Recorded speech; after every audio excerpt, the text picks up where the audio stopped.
Bienvenue à Nouvelle Vie. En ce dimanche de Pâques, c'est notre 7e célébration ce week-end, vendredi soir 2 fois. Hier, Nueva Vida, hispanophone, 2 réunions à la Prairie en simultané, 2 réunions à Nouvelle Vie, la Prairie, 2 réunions à Longueuil. Je suis revenu. C'est la première fois que je manque un vendredi saint en 26 ans. J'étais dans un avion de retour du Colorado pour un CA sur une organisation qu'on m'a demandé de siéger. Alors, j'ai manqué le vendredi saint. J'ai eu juste des bons rapports. Et je veux juste vous dire un avertissement à l'avance, surtout pour ceux qui sont là pour les premières fois. J'ai l'habitude d'avoir un peu chaud, mais là, j'ai attrapé une espèce de bug. Je suis fiévreux depuis hier. Je passe du frisson à claquer des dents à suer à un niveau incommensurable. Dites à la personne près de vous, ça va être quelque chose à voir. Dites ça à la personne près de vous. Alors, et peut-être un peu de délire aussi avec la fièvre. Alors, on va voir ce qui va arriver. Nous allons nous préparer dans quelques instants à recevoir nos offrandes pour les gens de Nouvelle Vie. Si vous êtes là comme invité, on est juste heureux de vous accueillir, un sourire, un cœur ouvert. C'est tout ce qu'on demande de vous. Mais pour les gens de Nouvelle Vie, on va recevoir les offrandes dans un instant. Nous croyons que tout au long de l'année, mais Pâques, c'est la résurrection de l'espoir. C'est la restauration de l'espoir, non seulement en parole. On ne peut pas être l'Église de Jésus si on parle d'espoir sans que ça soit en action, sans que ça soit pratique, sans que ça soit dans le concret. Alors, c'est pourquoi il y a dans le début de l'Église, il y a 26 ans, nous avons fondé l'organisme Action Nouvelle Vie. Les bâtiments sont ici à côté, qui vient maintenant en aide à 8 à 10 000 personnes par mois. Banque alimentaire et toutes sortes de projets ici dans notre ville, mais également internationalement. Alors que ce soit partout en francophonie, camp de réfugiés, en différents pays, en particulier en Haïti. Et ce matin, pour les gens de Nouvelle Vie, même si c'est le dimanche de Pâques, je veux souligner quelque chose. On prie beaucoup pour Haïti. On est partenaire avec Haïti depuis des années. On a des amis de longue date là-bas. On a des équipes qui y vont toute l'année. Des écoles, des églises, des dispensaires, des villages qu'on a développés avec des puits d'eau, avec toutes sortes de projets de développement durable.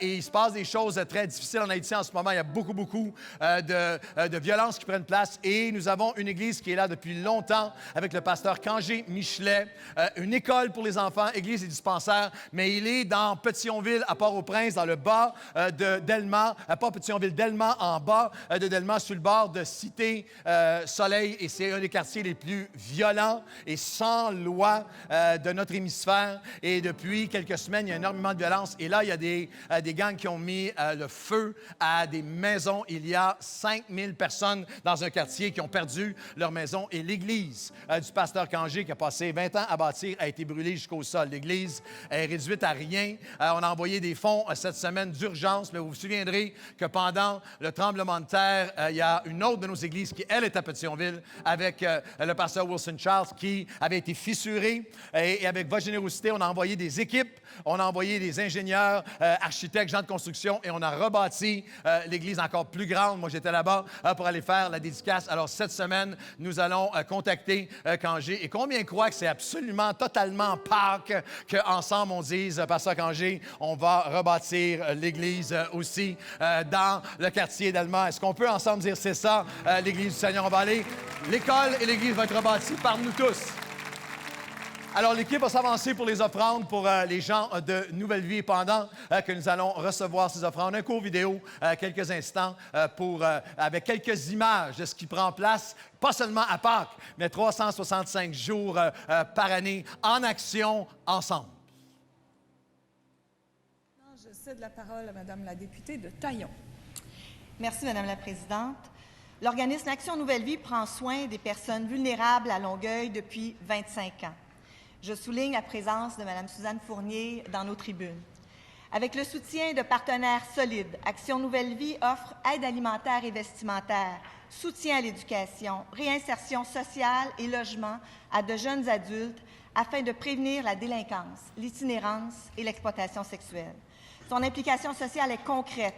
Le bien-être des enfants est une priorité. Plus de 16 000 paniers de nourriture distribués, 26 000 personnes qui utilisent leur friperie, 8 000 personnes sont accueillies chaque mois. Il faut voir leur grandiose fête de Noël qui émerveille autant les grands que les petits. De plus, leur maison, le 2159, permet une transition accompagnée à des jeunes qui, à 18 ans, quittent les centres jeunesse.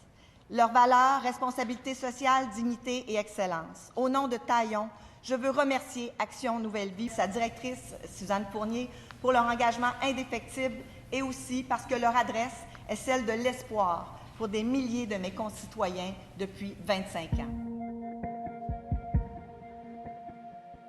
Qui aurait pu imaginer, lorsqu'Action Nouvelle Vie a été fondée en 1993, que 25 ans plus tard, on en serait rendu où est-ce qu'on en est aujourd'hui? Au début, on distribuait quelques paniers de nourriture avec un frigo et un camion emprunté. Aujourd'hui, on parle de plus de 8000 personnes qui sont aidées à tous les mois et plusieurs centaines de paniers de nourriture qui sont distribués à chaque semaine.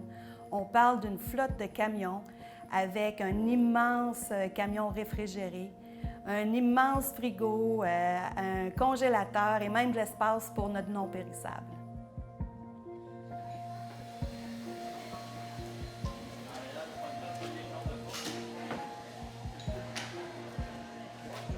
C'est en travaillant dans le milieu qu'on s'est vite aperçu que les besoins étaient beaucoup plus grands que la nourriture. Et c'est pour cette raison qu'on a mis sur pied différents services et programmes parce qu'on voulait vraiment répondre aux besoins les plus criants de la communauté. Et c'est à ce moment-là qu'Action Nouvelle Vie est devenue beaucoup plus qu'une banque alimentaire. Les besoins sont toujours plus évidents pendant la période de Noël. Alors, Action Nouvelle Vie, en 1994, organisait sa première distribution de paniers de Noël. Au fil des années, l'événement n'a jamais cessé de grandir. Maintenant, c'est plus de 1000 bénévoles qui nous aident à distribuer 1600 paniers de nourriture, 3000 cadeaux en une seule journée, pour une valeur totale de 750 000 $. L'année passée, j'ai remis un cadeau à un enfant. Il s'est mis à crier de joie en le déballant. Mais il disait, c'est le cadeau que je voulais, c'est lui que je voulais. Sa maman me regarde, elle pleurait, puis elle me dit, savez-vous que c'est le seul cadeau qu'il va avoir cette année? C'est dans ces moments-là qu'on voit l'impact que nous avons sur ces familles. Un autre des besoins que Action Nouvelle Vie a identifié auprès de nos familles, c'est la pression financière de la rentrée scolaire. En 1997, Action Nouvelle Vie a mis sur pied Retour à l'école, où on distribue des articles scolaires, des sacs à dos, tout ce qu'il faut pour commencer l'école. En août dernier, on a aidé 750 enfants sur place et 2500 au total à travers nos partenariats avec des écoles en milieu défavorisé. Depuis 1997, ce sont 33 000 enfants qui ont été aidés par le Retour à l'école. Au fil des années, Action Nouvelle Vie a été témoin de la grande vulnérabilité de certaines des mamans. On parle de mères enceintes, de jeunes mamans, de mères monoparentales et même de mères immigrantes qui cognent à nos portes complètement désemparées. C'est pourquoi Action Nouvelle Vie a mis sur pied en 1997 le programme Bon Départ pour offrir un soutien encore plus complet aux mamans qui sont enceintes jusqu'à 6 mois après leur accouchement. À travers Bon Départ, on offre des visites à domicile, du soutien alimentaire, des vêtements, des couches, des articles pour bébé. On veut mettre tout en œuvre pour que le bébé puisse naître dans les meilleures conditions possibles. Ces mamans-là avaient besoin d'un soutien matériel, mais au-delà de tout ça, elles avaient vraiment besoin d'une aide plus personnalisée. C'est pourquoi en 2010, Action Nouvelle Vie a mis sur pied le programme Mères en Action. Chaque semaine, sur une période de 3 à 4 mois, on offre à ces mamans des ateliers où elles peuvent développer leurs compétences parentales. Depuis les débuts de Bon Départ et Mères en Action, on est venu en aide à plus de 3500 bébés et leurs mamans. Action Nouvelle Vie est encore plus que ce que vous venez de voir. On parle d'une friperie, Le Support, qui est une boutique de vêtements neufs et usagés qui est ouverte au grand public. On parle également de camps de tennis pour les enfants dans le besoin et plusieurs programmes de réinsertion sociale. Au fil des 25 dernières années, Action Nouvelle Vie a su s'implanter dans la communauté et je suis tellement fière et émue de voir toute la reconnaissance qu'on obtient du milieu. Nous travaillons en partenariat avec la Ville de Longueuil, services de police, centres jeunesse, hôpitaux, CLSC et en concertation avec les autres organismes du milieu et même que nous leur offrons nos surplus alimentaires. En 25 ans, nous avons distribué une valeur de plus de 175 millions de dollars et on parle de 1,5 million de services rendus. Et si Action Nouvelle Vie a pu faire tout cela au fil des 25 dernières années, c'est grâce à des précieux partenaires, une équipe dévouée, des bénévoles infatigables qui se donnent la main pour se mettre en action ensemble.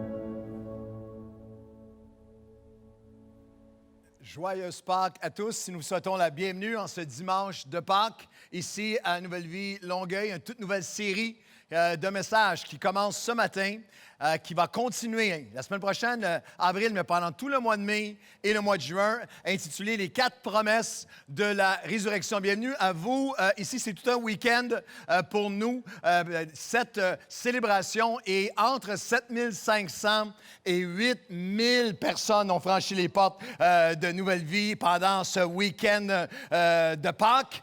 Et nous avons, vous qui êtes ici, mais aussi, nous voulons souhaiter la bienvenue à tous ceux qui nous, aux milliers et dizaines de milliers, qui suivent le message en ce moment en Facebook Live. Et à tous les dimanches, vous pouvez suivre nos messages en direct en Facebook Live. Et aussi, il y a des gens qui suivent en multisite et aussi en streaming partout au Québec. Et dans la francophonie, c'est fascinant de recevoir toutes sortes de courriels de gens qui nous écrivent pour dire on suit, on est avec vous, on vit Pâques avec vous. Des gens partout. Au mois de janvier, on a reçu un particulier, reçu une photo, un email avec une photo qui venait de Papeete, en Polynésie française, à l'autre bout du monde, au paradis, à Tahiti. Et c'était au mois de janvier. Il faisait moins 30 ici. Et il m'envoie une photo d'eux. Ils sont à peu près une trentaine. Il y a un bel écran. Tu vois la mer en arrière. Ils sont tous en Bermuda avec un tan, avec une espèce d'affaire avec de l'ananas dedans. Puis ils disent « Oh, Nouvelle Vie, on est tellement bénis de regarder le message. On pense à vous. » Nous autres aussi, on pense à vous.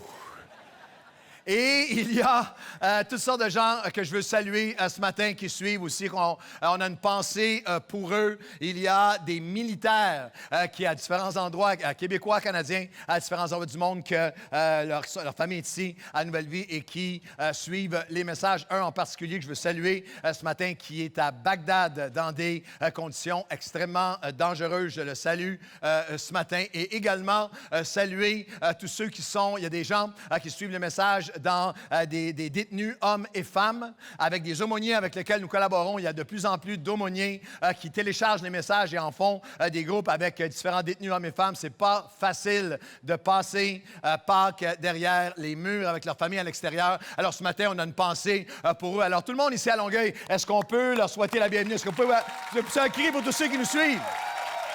Joyeuse Pâques! Les 4 promesses de la résurrection ce dimanche matin de Pâques, l'Évangile de Matthieu s'ouvre avec ces mots. La crucifixion, le matin, le dimanche de la résurrection, le ciel dit, « Pour vous, ne craignez pas, car je sais que vous cherchez Jésus qui a été crucifié. N'ayez pas peur. N'ayez pas peur de ce que Dieu veut et peut faire dans ta vie.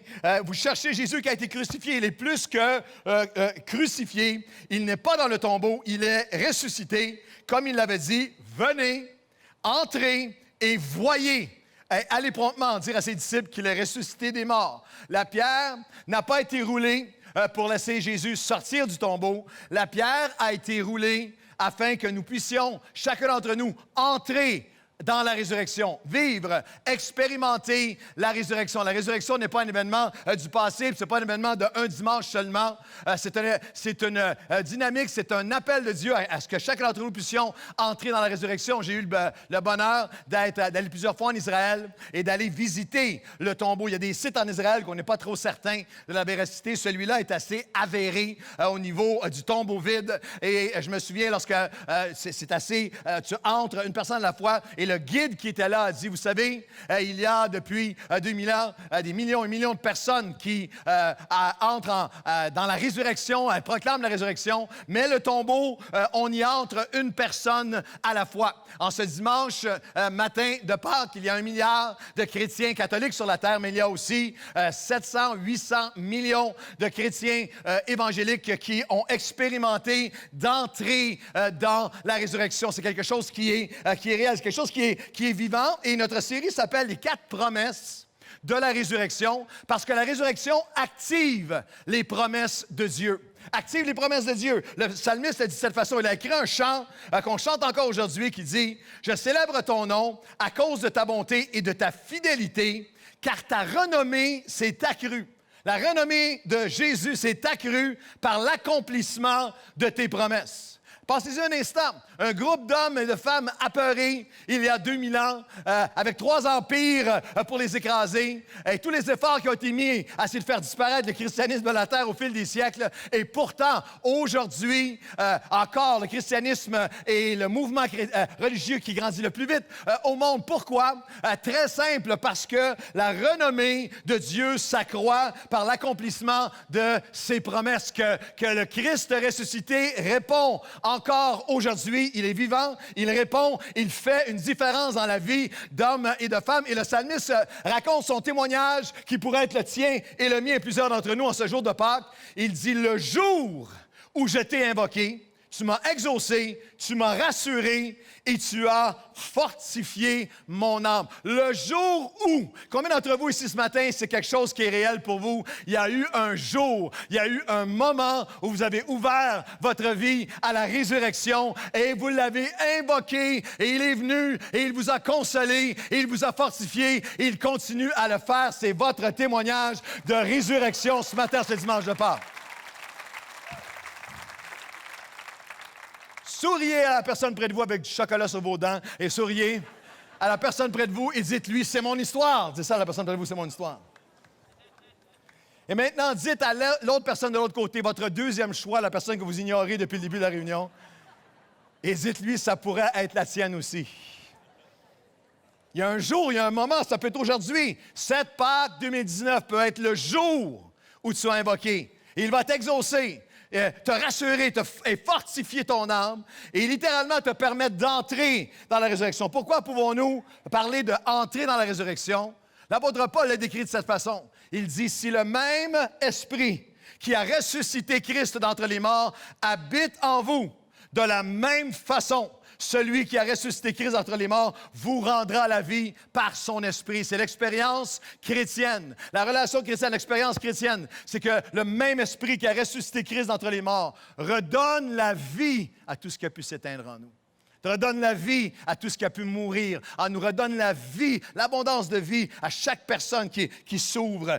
Savais-tu que la résurrection n'est pas théorique? Elle n'est pas seulement historique. Ce n'est pas une pensée magique. La résurrection, elle est pratique, elle est authentique, elle est vivante et elle change des vies encore aujourd'hui. La foi n'est pas quelque chose, notre foi chrétienne n'est pas quelque chose de passif, n'est pas quelque chose de fataliste, n'est pas quelque chose non plus de mystique. C'est très vivant. Lorsque l'apôtre Paul décrit la foi chrétienne, il dit notre foi, Romains chapitre 4, notre foi est en Dieu qui redonne la vie à ce qui était mort, nous permettant l'espoir lorsqu'il n'y a plus d'espoir, appelant à l'existence ce qui n'existe pas encore. Nous avons la pleine conviction que ce qu'il promet, il peut aussi l'accomplir pour nous qui croyons dans les promesses de la résurrection. Nous étions étrangers de Dieu, mais nous avons été réconciliés avec Dieu par la mort et par la résurrection de son Fils. Notre foi, en ce dimanche de résurrection, est en un Dieu qui appelle à l'existence ce qui n'existait pas.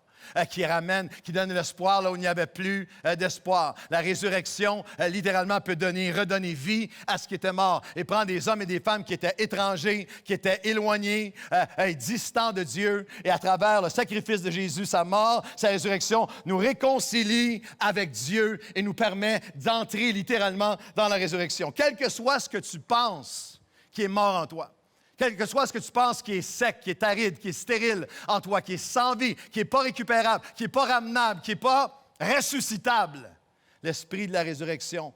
L'esprit de Dieu dit, viens, entrez, voyez. Il y a plusieurs années, je prêchais en Californie et j'ai découvert un endroit, j'ai entendu parler d'un endroit qui s'appelle littéralement Death Valley. La vallée de la mort. Et c'est le lieu le plus sec, le plus desséché, c'est un désert, c'est du sable, c'est de la rocaille. C'est le lieu le plus desséché, le plus suffocant, le sol le plus stérile en Amérique du Nord. Il n'y a pas de vie là, il n'y a rien qui vit, il n'y a rien qui a vécu depuis des années. Et il y a un phénomène particulier, alors qu'il n'y a rien qui pousse là, c'est juste du sable, un phénomène particulier à l'hiver 2004, un résultat de El Niño. À l'hiver 2004, c'est une période de quelques mois, il y a 15 cm de pluie qui est tombée sur la vallée de la mort. Et pendant l'hiver, pendant cette pluie-là qui est tombée, au début, aucun résultat. Il n'y avait rien qui se passait. Mais à Pâques, au printemps 2005, la vallée que depuis 50 ans avait juste été aride et sec s'est mise à vivre, s'est mise à fleurir. Vous n'avez pas l'air de me croire? Vous n'avez pas l'air de me croire? Vous n'avez pas l'air d'avoir confiance dans mes connaissances? Alors écoutez donc Météo Média. La vallée de la mort en Californie semble bien mal porter son nom cet hiver. L'étendue de terre aride a laissé place à un champ fleuri. En effet, El Niño a fait tomber une quantité inhabituelle de pluie sur la région et grâce à l'irrigation, les fleurs poussent par milliers et de toutes les couleurs. Il s'agit d'un phénomène rare qui ne se produit qu'une fois par décennie. Rappelons que cette vallée désertique est l'endroit le plus sec et le plus chaud en Amérique du Nord.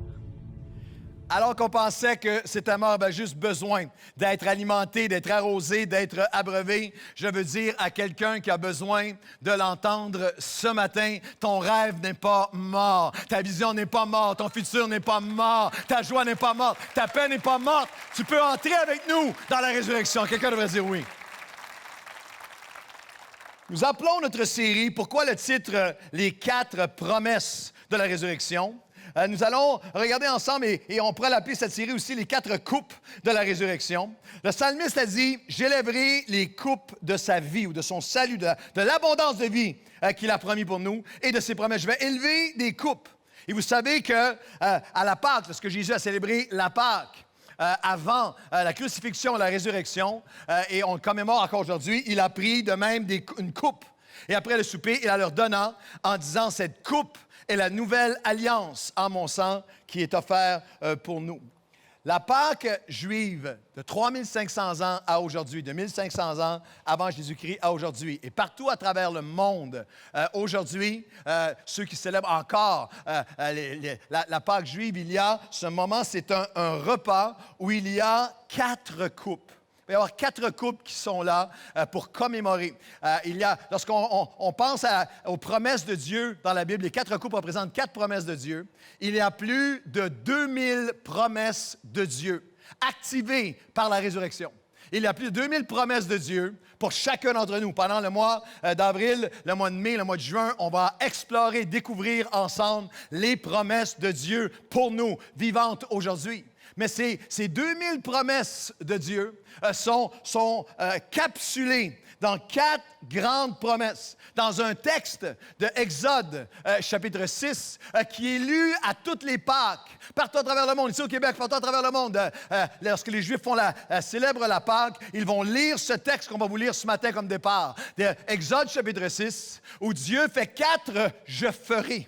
4 promesses. Et ces 4 grandes promesses représentent ces 4 coupes. Et là, tous ceux qui étaient autour, et remarquez que lorsque Dieu fait ses promesses, le contexte n'en est pas un qui est religieux, il n'est pas dans un temple, il n'est pas dans une synagogue, il n'est pas dans une église, il n'est pas dans une cathédrale, il n'est pas dans une structure légaliste, froide et rigide.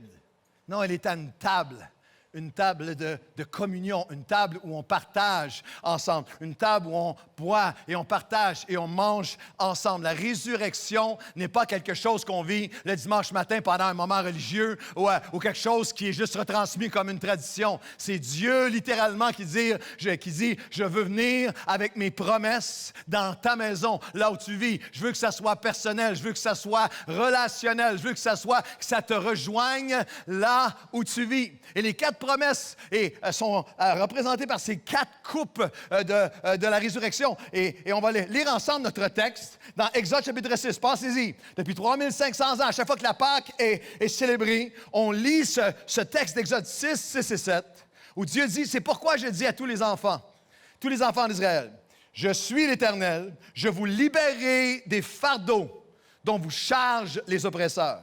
Je vous délivrerai de tous vos liens.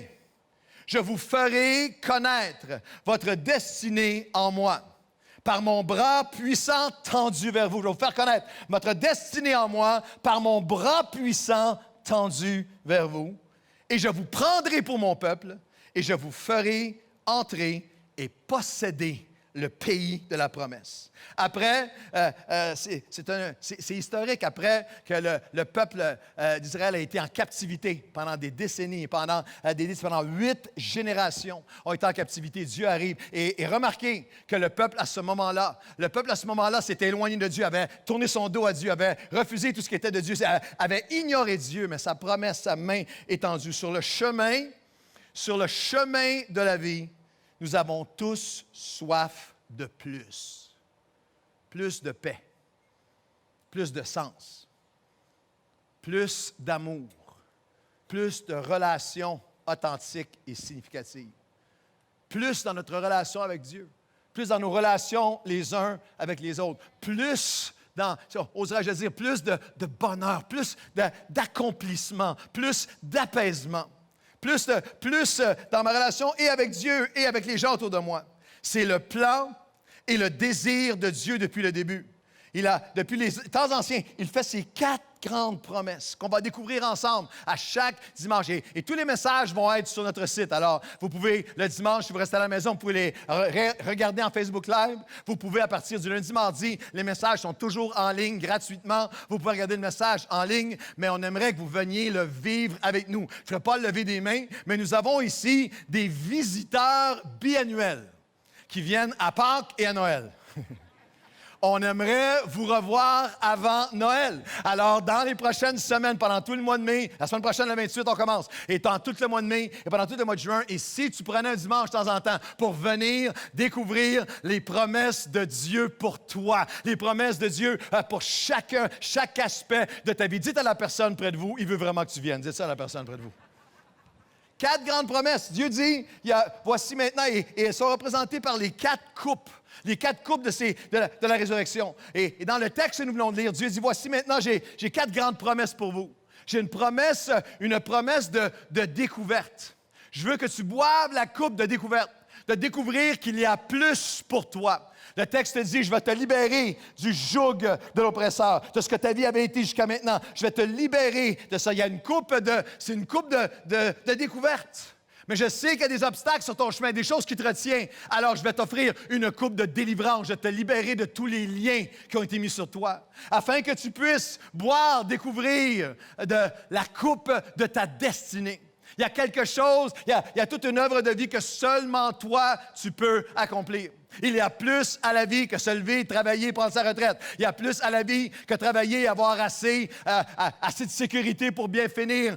Il y a plus à la vie que le côté juste matériel. Il y a plus à la vie que d'être pris dans des patterns qui sont toujours les mêmes. Il y a quelque chose, dans chaque sphère de ta vie. Tu peux être au tout début, il y a plein de jeunes qui sont ici. Tu peux être à une jeune retraite, tu peux être à différents moments. À chaque sphère de chaque saison de ta vie, il y a une destinée que seulement toi, tu peux accomplir. Dieu a mis des dons, des talents en toi, des capacités. Il y a quelque chose sur cette terre que seulement toi, tu peux accomplir. Et Dieu dit, je veux te faire boire la coupe de la découverte, de la délivrance, de la destinée qui va faire en sorte que ta vie va faire une différence.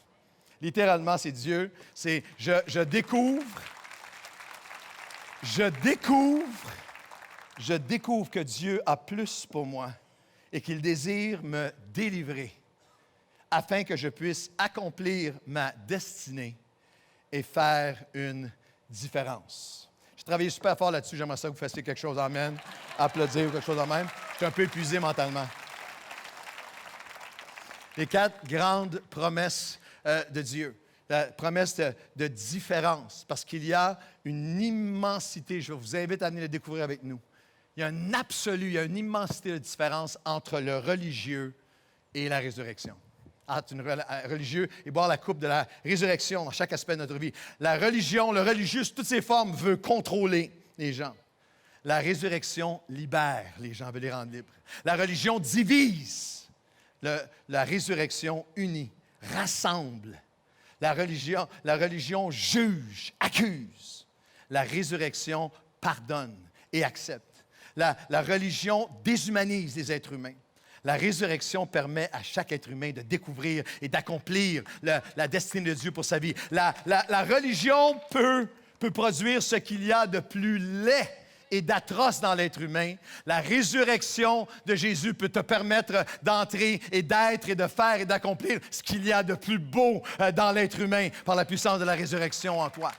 Alors, ce matin, c'est juste l'intro. Alors, on commence la semaine prochaine. Mais ce matin, les 4 promesses de la résurrection. Entrez avec nous dans la résurrection. Et la première, c'est une promesse de découverte. Je vous libérerai des fardeaux dont vous ont chargé vos oppresseurs. C'est la coupe de la découverte. Exode 2, 23 disait, « Le peuple gémissait sous la servitude et poussait des cris. Ces cris que leur arrachait la servitude montèrent jusqu'à Dieu et il eut compassion de leur souffrance, car il n'oublie jamais ses promesses. » C'était littéralement, la première coupe est une coupe de découverte qu'il y a plus que ce que tu as connu, qu'il y a plus pour toi. 8 générations, ça c'est un fait historique, 8 générations, le peuple a complètement tourné son dos à Dieu, méprisé, ignoré Dieu et ont plongé dans 8 générations de captivité, 8 générations d'esclavage. J'ai eu le privilège, la joie d'aller visiter, d'aller apporter la parole en Égypte plusieurs fois, au Caire, de voir les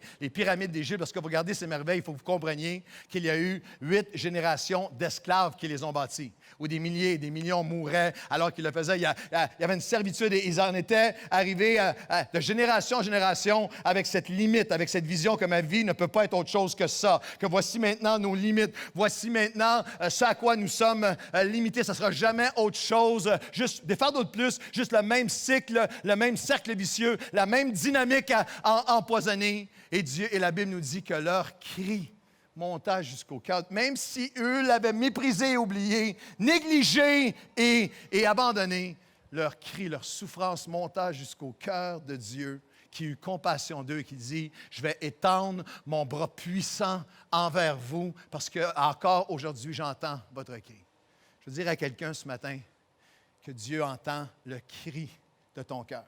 Entends ton cri pour plus. Il faut qu'il y ait plus que ça. Il faut qu'il y ait plus. Je suis dans un pattern, je suis dans une limite de vie. Et Seigneur, il y a un cri, et parfois c'est un cri silencieux, mais ce cri-là, il est entendu par Dieu. Le cri de la souffrance à cause de ce qui t'a déçu, ou de ce qui t'a déchiré, ce qui t'a diminué, ou ce qui t'a déçu. La Bible est très limpide, la Bible est très lucide sur la réalité des déceptions dans nos vies, de ce que l'œuvre destructrice des déceptions dans nos vies. Un espoir déçu rend le cœur malade, mais une promesse accomplie devient un arbre de vie.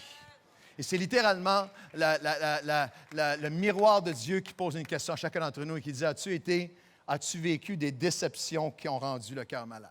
Déception dans des relations, déception dans des relations autour de nous avec nos enfants, déception face à une carrière, déception relationnelle, émotionnelle, spirituelle. As-tu été déçu par l'Église? As-tu été déçu par des croyants? As-tu été déçu? Nous vivons dans un monde de promesses brisées. Parfois, le cœur a été rendu malade par des déceptions de promesses qui nous ont été faites qui ont été brisées. Mais nous connaissons aussi cette douleur particulière lorsque nous nous sommes déçus nous-mêmes. Moi, j'ai fait des promesses que je n'ai pas tenues. Moi, j'ai essayé d'être et j'ai retombé. Moi, j'ai retombé dans les patterns alors que j'allais si bien. Et il y a cette dynamique d'un peuple à qui Dieu dit, je sais que tu es pris là-dedans, mais je peux te sortir de là. Je veux te faire découvrir à nouveau. Je veux te faire découvrir à nouveau que quel que soit le joug, quel que soit le carcan, quel que soit ce qui te limite, ma main puissante va aller t'en libérer. Pierre l'a dit de cette façon, sa divine puissance nous a donné tout ce qui contribue à la vie. Cette puissance nous assure de sa part les plus grandes et les plus précieuses promesses, afin que par elles, vous deveniez participants à la nature divine.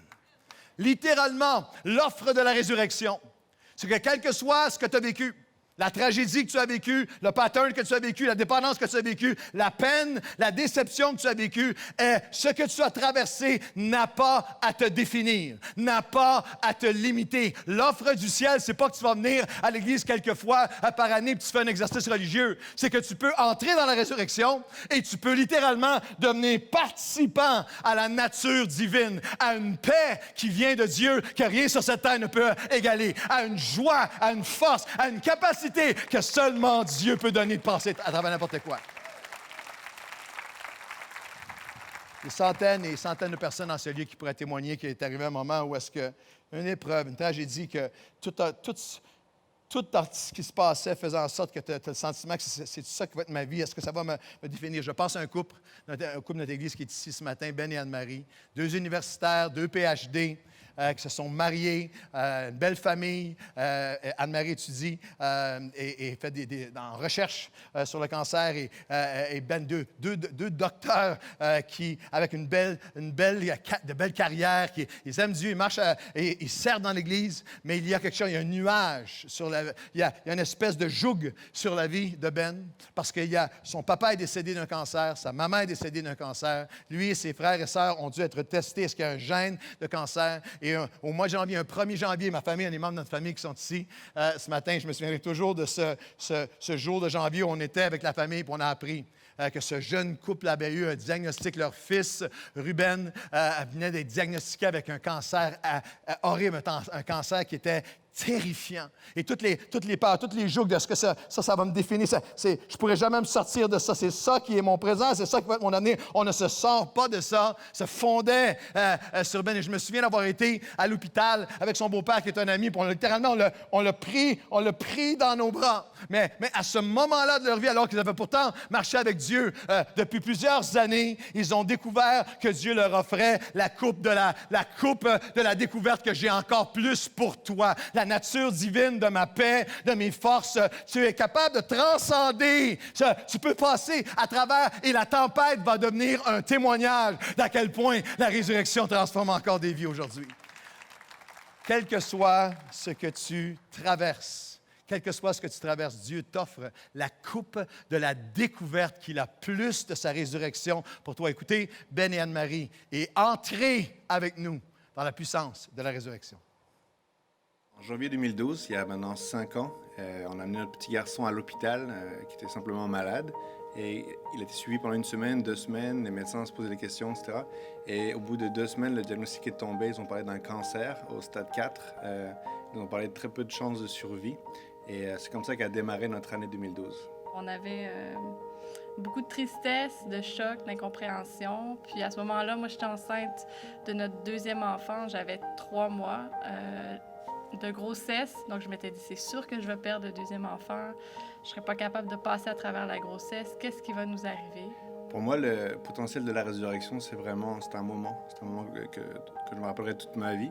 Moi, quand le 1er janvier 2012, les médecins m'ont annoncé « Votre fils a un cancer, votre bébé a un cancer », je me rappelle littéralement avoir cette pensée « Je vais mourir. La peine va m'emporter, je vais mourir de peine. » Puis je me rappelle de m'être écroulé chez nous, effondré à terre, puis d'avoir vraiment vécu un feeling comme une force qui m'a ramené, une force qui m'a relevé, puis qui m'a dit « Tu combattras pas tout seul. Le combat que vous allez affronter, c'est pas juste vous tout seul. Je vais combattre pour vous. » Et puis c'est vraiment dans cette période-là que j'ai donné naissance à Lévi. Donc, mais Dieu m'a donné la grâce de pouvoir vivre quand même un très bel accouchement. Et il y a des gens qui sont venus nous aider. On a vraiment été portés, soutenus, puis on sentait que les gens nous donnait cette force-là aussi, nous aider à passer à travers. Ruben a aujourd'hui 7 ans. On sort ce matin d'une rencontre avec ses professeurs qui nous disaient à quel point c'était un super de bon élève et qu'on est encore très émus ce matin.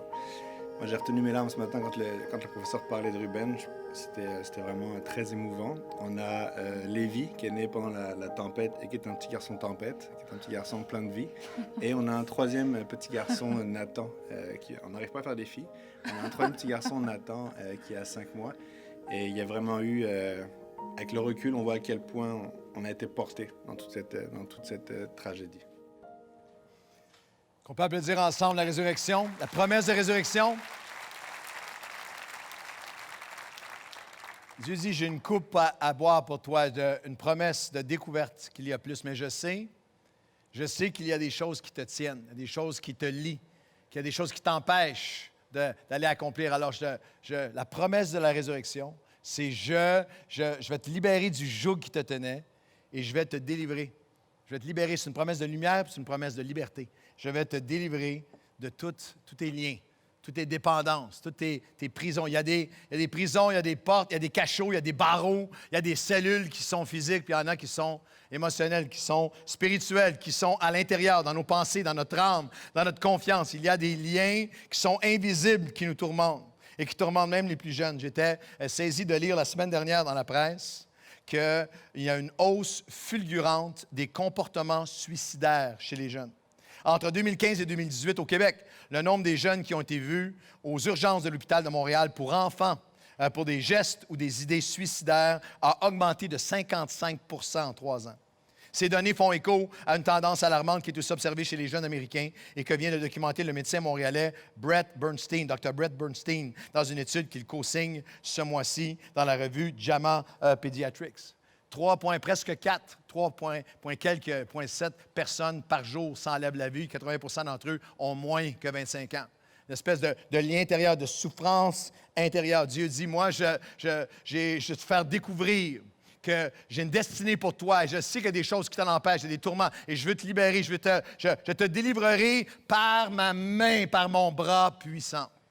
Il y a plusieurs années, lorsque j'étais leader pastoral jeunesse, j'avais reçu un appel, j'étais avec Chantal à la maison, on a reçu un appel à 2h du matin, 2h20 du matin. Et lorsqu'on a pris le téléphone, j'entendais des bruits, des sirènes en arrière et comme une radio de police.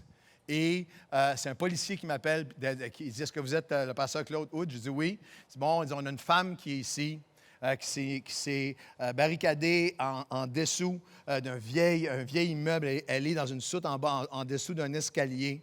Elle s'est couverte d'essence. Elle a une espèce de torche pour s'enflammer et elle a un couteau et elle se taillarde. Puis elle a mis du papier autour d'elle, elle saigne et elle menace de mettre en feu tout le bâtiment et de se suicider, s'enlever la vie comme ça. Elle dit, le policier me dit, on a évacué ce bâtiment-là et les bâtiments autour. On a un périmètre et ça fait 2 heures qu'on essaie de lui parler, on n'est pas capable de la raisonner. Et tout à coup, elle a lancé un papier. Elle a lancé une petite carte toute fripée et c'était votre nom qui était écrit dessus. Puis elle a dit, si je parle à quelqu'un, je vais parler à lui. Alors, est-ce que vous pourriez venir? C'est quelqu'un qu'on avait connu, c'est une jeune fille qui a toutes sortes de problèmes, bien sûr, qu'on savait, qu'on avait connu au fil, qu'on avait été visité, qu'on avait connu. Chantal et moi, on l'avait déjà amené dans des centres pour essayer de l'aider. Elle avait été violemment, d'une manière écœurante, abusée dans son enfance. Elle était tourmentée, problèmes de santé mentaux extrêmement sévères. Et alors, j'ai sauté dans la voiture, parti pour Montréal. C'était assez impressionnant. On arrive à Montréal, dans le quartier Rosemont, et il y avait tout un périmètre policier. Puis là, je suis arrivé à un barrage. Je suis M. Hood, parfait, laissez passer, c'est M. Hood. Et lorsque je suis arrivé, elle était à l'intérieur, en dessous, et j'essayais de lui parler, je ne la voyais pas. Et ça faisait 2-3 heures avec un psychologue et tout ça qui essayait de l'atteindre.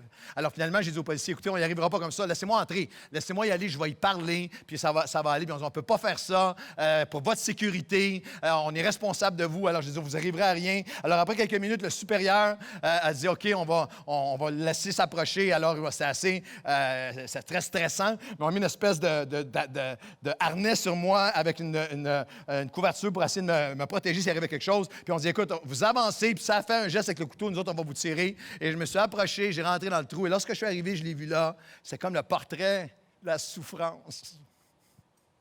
J'ai parlé avec elle 5-10 minutes. Donne-moi ton couteau. Elle me l'a donné. Je l'ai pris par la main. Je me souviens, j'étais comme ça. Puis je tendais la main, puis je l'ai sorti de là. Et là, après ça, ils sont partis avec elle. Et le dernier moment que j'avais avec elle était sur une civière. Ils l'avaient attachée sur la civière. Puis ils partent avec elle. Je lui dis, écoute, ça va être OK. Ils vont s'occuper de toi. Et là, je reviens à la maison. Il est 5 heures du matin. Je prends une douche, déjeune et je retourne. Je m'en vais au bureau. Et quelques heures plus tard, vers 7h30, 8h, le téléphone sonne. La réceptionniste me dit, il y a quelqu'un qui vous appelle. Alors, je prends le téléphone. Je dis, allô? C'était elle. Elle dit, allô, Claude? Je dis, allô? J'ai dit, c'est correct. Là, on s'occupe de toi. Elle dit, non. Ils m'ont laissé sortir. Je suis dehors. Je suis dans le parc La Fontaine.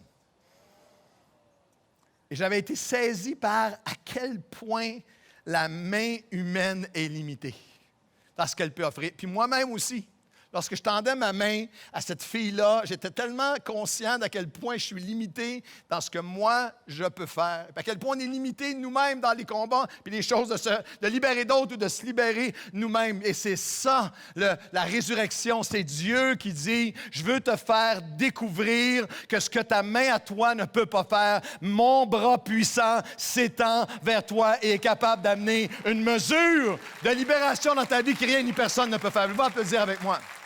C'est pas seulement pour les jeunes qui sont aux prises avec des dépendances ou des pensées suicidaires.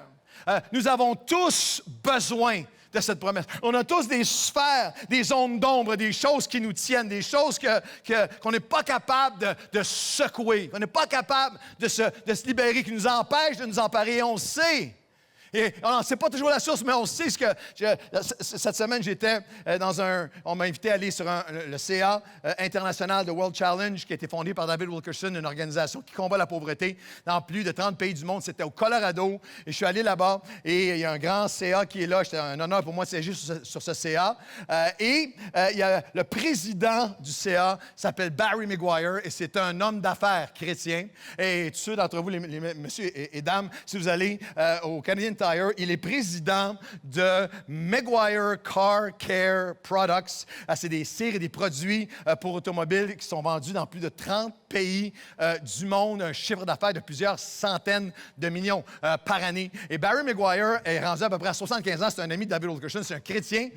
Et il m'étourdissait. Moi, je suis quelqu'un d'assez énergique. Mais ce monsieur-là, 75 ans, super beau, en forme. Et il t'a conduit les meetings. C'est des affaires de 6-8 heures de temps, des budgets, j'en avais des cahiers. Et lui, il a dynamique, toujours une parole, toujours en feu. La dernière session, j'ai soupé avec lui. On venait de faire 2 journées de 8 heures. Le soir, il y avait une autre session. J'étais assis à côté. Il m'étourdissait, un monsieur, avec une joie de vivre, avec une force. À un moment donné, j'ai dit, Barry, comment vous êtes nos seigneurs, vous? Puis il me dit, tu sais, moi, j'ai pris la compagnie de mon père. Mon père avait fondé la compagnie en 1905. Et puis, quand je l'ai pris, il y avait un chiffre d'affaires de 1 million par année. Puis, il dit, lorsque je suis arrivé dans la quarantaine, on avait dépassé le 100 millions. Et il dit, j'étais le gars le plus malheureux de la terre.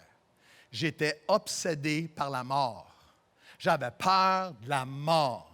J'étais pas religieux, mais j'avais peur de la mort. Ça m'empêchait de vivre. J'avais peur, j'étais conscient de tout j'avais mal fait. Je savais pas ce qu'il y avait après. Ça me terrifiait. Mon épouse essayait de m'aider. Tout le monde essayait de m'aider. J'ai rencontré des psys, j'ai tout fait. J'avais peur de la mort. J'étais le gars le plus misérable. Et là, il rayonne. Et puis, ça tente 40 ans qu'il marche avec Dieu. Puis, j'ai dit, qu'est-ce qui s'est passé? Bien, j'étais invité à une réunion où c'était David Wilkerson qui apportait la parole. Et il a apporté un message sur la résurrection. Et j'ai été saisi avec la pensée que si j'abandonne ma vie à Dieu, reconnais mon besoin de Jésus, je lui donne tout ça, que non seulement il va me donner de vivre une vie de résurrection de vie sur cette terre, je vais boire la coupe de la résurrection, mais en plus de ça, lorsque mon corps s'éteint, je vais être ressuscité avec Dieu. Je ne mourrai jamais. Puis il dit, toute la peur, c'est comme si Jésus a absorbé toute la peur. Il dit, ça fait 40 ans que je vis. Alors, j'aimerais dire à quelqu'un qui a peur de la mort ou qu'il y a un lien de peur, un lien de perte, un lien à cause d'un poids, un lien à cause d'une blessure, il a encore un bras puissant qui est capable d'aller chercher dans ton cœur et libérer. On en a tous besoin. Je vais vous lire un témoignage, puis essayez de deviner qui aurait pu dire quelque chose comme ça, parce que quand je l'ai lu, je me suis dit, mais on est tous capables de s'identifier à ça. Il y a quelqu'un qui a dit, ce témoignage, très honnête, il dit, j'ai la volonté, mais je n'ai pas le pouvoir de faire le bien. Je trouve donc en moi cette réalité. Quand je veux faire le bien, le mal est attaché à moi. Les choses que je ne veux plus faire, j'ai fait encore. J'ai pris des résolutions, j'ai fait des promesses, mais je n'y tiens pas. Et les choses que je sais que je devrais faire, je ne les fais pas. Par mes propres forces, je n'arrive pas à faire ce que j'aimerais tellement faire et je fais ce que je hais. Qui pensait pu dire quelque chose comme ça? Est-ce que c'était un homme dans une réunion AA, assis autour d'un cercle, qui a confessé son besoin? Je ne suis pas capable de vaincre, je ne suis pas capable de renverser. Est-ce que c'est un jeune au 2159 dans une séance de thérapie qui racontait des choses qu'il dominait? Est-ce que c'est un joueur, un gambler qui a tout perdu et qui sait qu'il est dans le trouble et qui a dit, j'essaye, je prends une bonne décision, mais je me déçois. C'est vous qui a dit ça? Pour tous ceux qui sont ici, qui pensent, mais moi, je regarde le monde à l'Église, tout le monde a l'air parfait, tout le monde a l'air clean. Si vous saviez qu'est-ce que moi je vis, savez-vous qui a dit ça? C'est l'apôtre Paul qui a dit ça. C'est l'apôtre qui a écrit le 2/3 du Nouveau Testament, rappelant à chaque personne ici, on est tous dans le même combat. On a tous des choses à l'intérieur. Il n'y a personne ici qui juge, il n'y a personne ici qui condamne, il n'y a personne qui lève le nez sur personne. On est tous incapables par nous-mêmes. On peut juste aller chercher de jour en jour cette liberté par la puissance de la résurrection dans chacun d'entre nous. C'est pour ça que Paul, en Romains 7, est d'une franchise désarmante. Il dit, j'ai souvent retombé dans ce que je déteste de moi-même. Je me suis souvent déçu. J'ai brisé plusieurs promesses que j'avais faites. Romains 7, il dit, par mes propres forces, je viens de vous le lire, je n'arrive pas à être libéré, mais le verset suivant est pour toi. Il y a une confession, mais il dit, j'ai une confiance, par exemple. Il n'y a maintenant plus aucune condamnation pour ceux qui sont en Jésus-Christ. En effet, l'esprit de vie en Jésus m'a délivré de la loi du péché et je ne me laisserai pas dominer par quoi que ce soit. J'ai la conviction que celui qui a commencé cette bonne œuvre en moi va l'accomplir. Je le répète, c'est pourquoi il n'y a pas de jugement dans ce lieu. C'est pourquoi, quel que soit où tu as été, on confesse tous ensemble, je n'ai pas la capacité à moi-même, mais je ne suis pas condamné et je ne me laisserai pas dominer par qui que ce soit ou quoi que ce soit. Dieu, de jour en jour, a commencé une œuvre. Il ne me lâchera pas. Il va faire son œuvre de libération dans mon cœur et dans mon âme. C'est la coupe de la promesse pour moi. Il a dit littéralement, je termine avec ceci, car Dieu désire être à l'œuvre en vous par la puissance de sa résurrection, afin de vous donner même le désir. Philippiens 2, 12 et 13. La capacité d'être, de faire et d'être ce qu'il vous a créé pour accomplir. Le 15 avril, la chorale va venir chanter dans quelques instants. Lundi, le 15 avril 2019, est une date que le monde entier va se souvenir. La date de l'incendie terrible de la cathédrale Notre-Dame. Il y a un moment que j'ai visité plusieurs fois, plusieurs d'entre vous, c'est un lieu historique comme nul autre. Et alors que les flammes ravageaient ce site historique, ce lieu, il y a eu ce moment fatidique où il y a une tour, la tour qui est tombée. Et le président Macron a dit, nous la rebâtirons. 1 milliard de dollars jusqu'à maintenant qui est entré et tout ça. Et alors que je regardais ça, il y a quelques pensées. C'est un événement qu'on va tous se souvenir. Dans 5, 10, 20 ans, tout le monde va dire, c'est ça le 15 avril qui est arrivé, le 15 avril 2019. Puis il y a 2, 3 pensées sur cet événement-là que je vais juste vous donner en terminant. La première, c'est que il y a des tours qui tombent dans nos vies dont personne ne parle, que personne ne voit, mais qui sont tout aussi réelles pour toi et qui sont tout aussi déchirantes pour toi. Il y a des tours qui n'ont pas fait la manchette, puis il n'y a pas eu de collecte mondiale pour ce qui se passe dans ta vie, mais qui est réelle. Une tour que tu as besoin d'entendre la voix de Dieu qui dit « Moi, je peux te rebâtir ». La deuxième chose que je veux dire avec le plus grand respect, on est rendu à 1 milliard de promesses. Puis il y a déjà plein de controverses, où est-ce que l'argent va aller, etc., etc.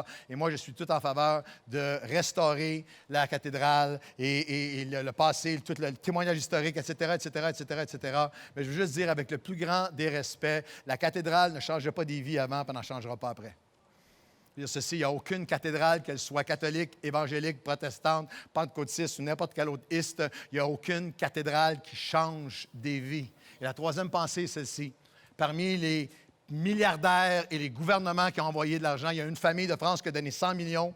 Il y a une autre famille qui a donné 200 millions. Puis ils sont assis ici, dans la deuxième rangée. Bienvenue. Et on l'apprécie énormément. Le trésorier de l'Église s'est tourné la tête et dit « Ah oui? »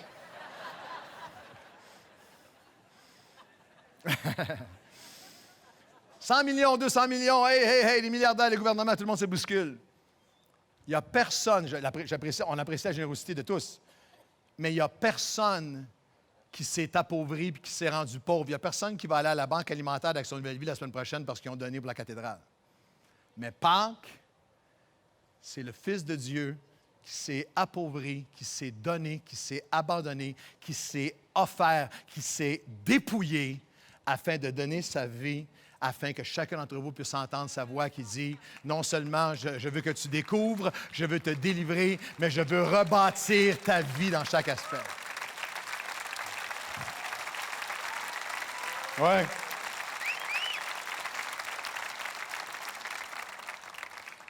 Ça commence avec un oui. Aussi vrai que Dieu est fidèle, 2 Corinthiens, la parole que nous vous avons adressée n'a pas été oui et non. Car le Fils de Dieu ressuscité, qui a été prêché par nous au milieu de vous, par moi, par Sylvain, par Timothée, n'a pas été oui et non.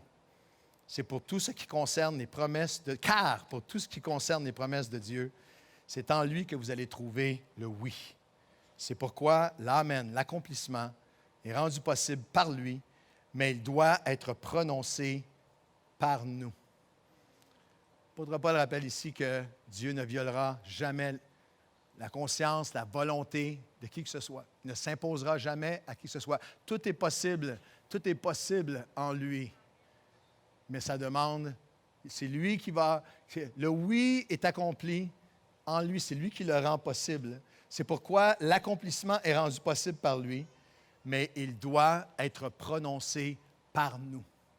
Il doit y avoir une réponse de ton cœur ce matin de dire, Seigneur, je veux ouvrir ma vie à tes promesses, à la coupe de la résurrection. Et à ce moment-là, quels que soient les barreaux, la cellule, la prison dans laquelle tu t'es retrouvé, tu vas boire la coupe de découverte.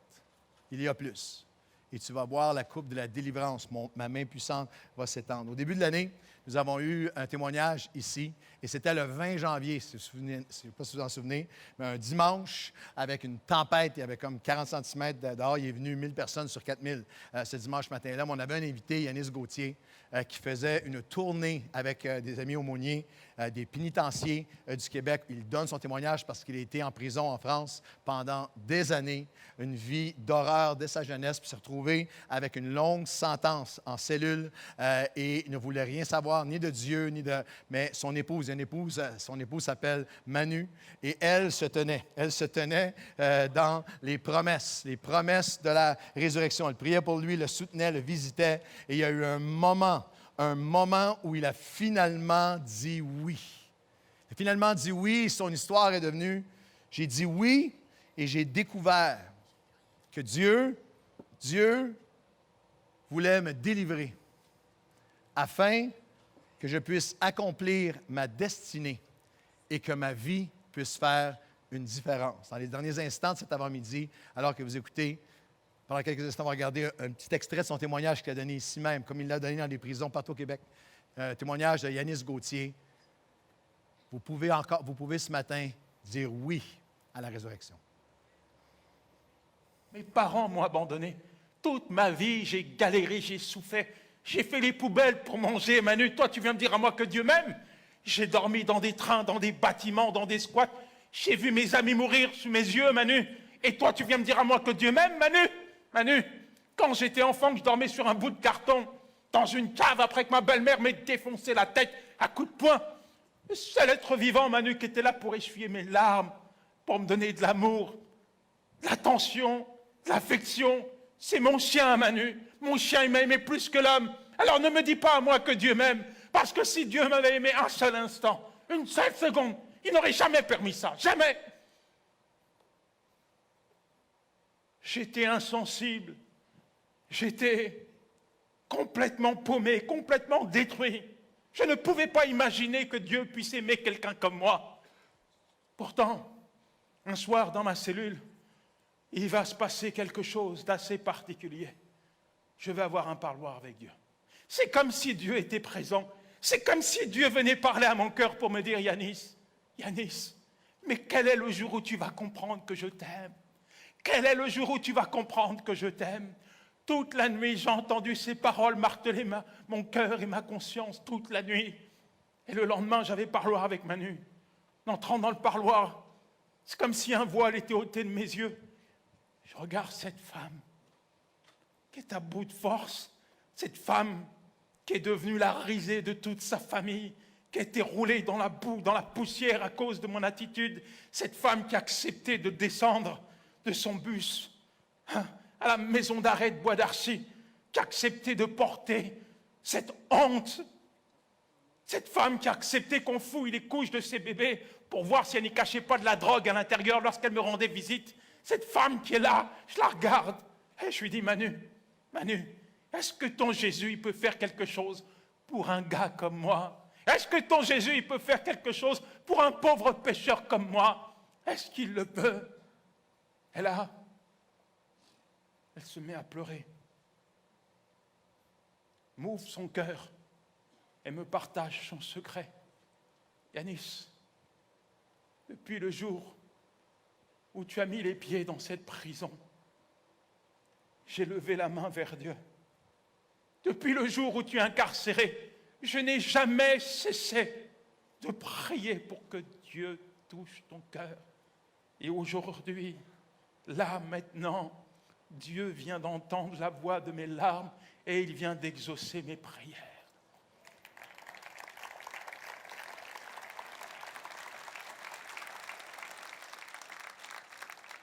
Et alors que je regagne ma cellule, on m'informe que le directeur veut me voir.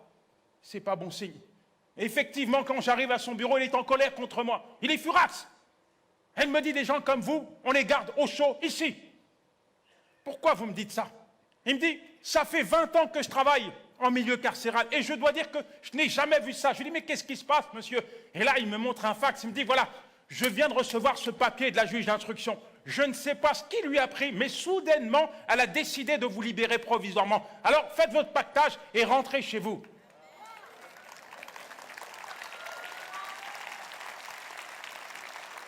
Quand j'entends ça, je lui dis, mais monsieur, il y a peut-être une erreur. Je suis Yanis Gauthier, matricule 52 964. Je suis là pour 3 vols à main armée. J'encours une peine de 20 ans. Ça fait que 7 mois que je suis en prison. Je dois attendre 3 ans avant d'être jugé. Il y a forcément une erreur, monsieur, hein? Et là, il me regarde, il me dit, qu'est-ce qu'il y a? Vous avez un problème? Vous voulez rester avec nous? Je lui dis, non, merci, ça va, je rentre chez moi.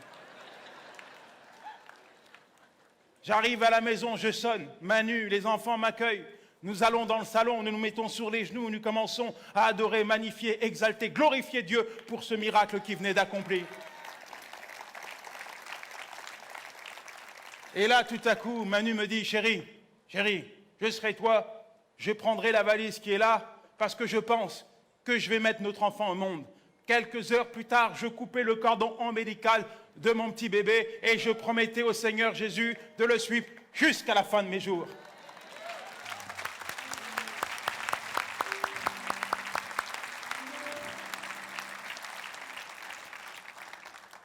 Je veux vous remercier pour votre attention ce matin. Je vais vous demander une dernière faveur.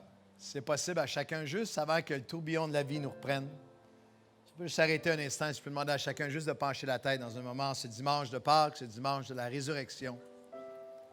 Alors que le bras étendu de Dieu est offert à chacun d'entre nous. Et que tout le monde prie.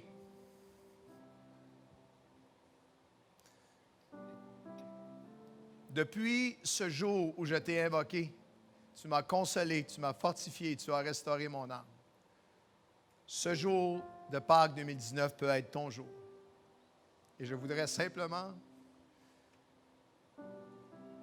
te demander, es-tu prêt à dire oui? Les promesses avec Dieu ne sont pas oui et non. Les promesses des hommes ont déçu, les promesses des gens ont déçu. Mais les promesses de Dieu sont sûres, elles sont certaines, elles sont absolues. Et il y a une promesse de découverte, de lumière, de délivrance, de liberté pour toi. Il veut que tu puisses découvrir que son désir est de te délivrer afin que tu puisses accomplir ta destinée et que ta vie puisse faire une différence. Alors ce matin, pendant que toutes les têtes sont penchées, avant qu'on aille célébrer Pâques en famille, se réjouir ensemble. Si vous êtes ici et vous dites, je veux dire oui, oui, et reconnaître mon besoin de Dieu. Je veux dire oui, il y a quelque chose qui a besoin de renaître en moi, j'ai besoin de résurrection, ma foi a besoin de renaître, il y a un espoir qui a besoin de renaître, il y a quelque chose qui est arrivé qui est tellement sombre, qui me fait tellement mal, j'ai besoin. J'ai une peur de la vie, peur de la mort. Et ce matin, je veux dire oui. Je veux reconnaître mon besoin de Dieu. Je veux dire oui. Je veux répondre à son bras qui est tendu vers moi. Je n'ai pas la folie de le repousser. Je veux dire oui et me repentir. Vous dites, hey, quel vieux mot. Le mot repentir veut dire changer de direction. Juste avant tu marchais loin, juste te tourner, ouvrir ta vie. Seigneur, je reconnais mon besoin de toi. Je reconnais que Jésus, je te reçois dans ma vie comme mon Seigneur, comme mon Sauveur. Et je veux dire, oui, j'ai besoin de revenir à Dieu. Je me suis éloigné et je veux dire oui, car toutes ces promesses, car l'amen vient de lui. Mais tu dois répondre oui ce matin. Alors, pendant que toutes les têtes sont penchées, avant qu'on termine avec un chant de célébration, si vous êtes ici ce matin, alors que le bras de Dieu est tendu vers vous, et vous voulez simplement dire oui à la promesse de la résurrection et à Jésus, je vous demande simplement de lever votre main partout à travers, juste comme un geste de foi. Wow! Des dizaines et dizaines de personnes de tous les âges, Seigneur, qui lèvent leurs mains vers toi. Alors, je vais vous conduire dans une prière alors qu'on arrive à la fin de cette réunion. Cette prière-là, je vais vous demander de la répéter avec moi. Il n'y a pas de répétition. La vie n'est pas dans la répétition, mais parfois, on ne sait même pas comment prier. Alors, je vous conduis dans cette prière que je vous demande de prier avec moi. Et nous avons cette assurance que lorsque nous prions, il nous entend et il va répondre. Lorsque je t'ai invoqué, tu m'as répondu.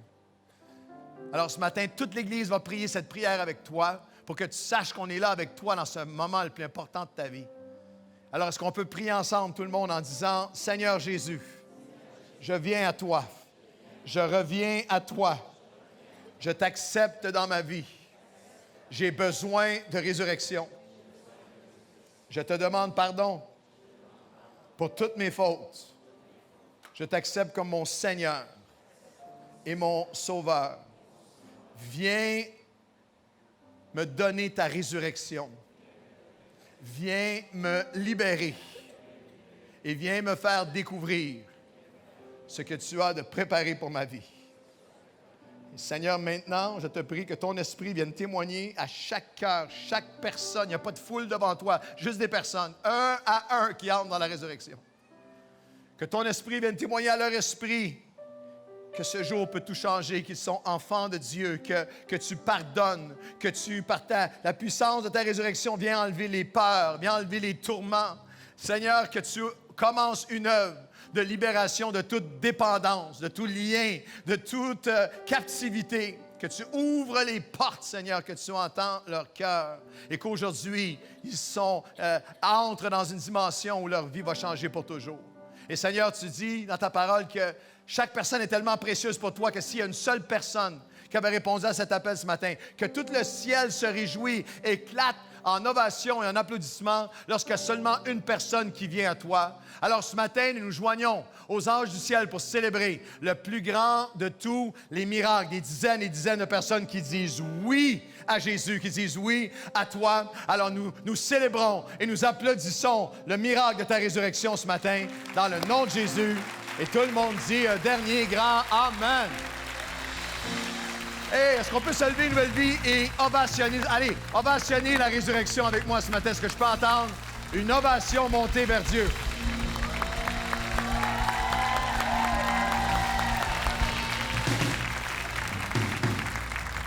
Si vous êtes là pour les premières fois, si vous venez au Seigneur, revenez à lui, allez, arrêtez-vous à l'espace bienvenue. En sortant, on a un sac cadeau pour vous. Il y a un livre que j'ai écrit sur découvrir et développer votre potentiel. Je vais vous l'offrir en cadeau. Il y a des gens qui sont là. Et avant qu'on parte, on croit que Pâques, c'est le dimanche pour célébrer. Alors, voulez-vous accueillir la chorale Nouvelle Vie qui chante « Il est vivant » dans ce moment de conclusion et de célébration ensemble. Il est vivant!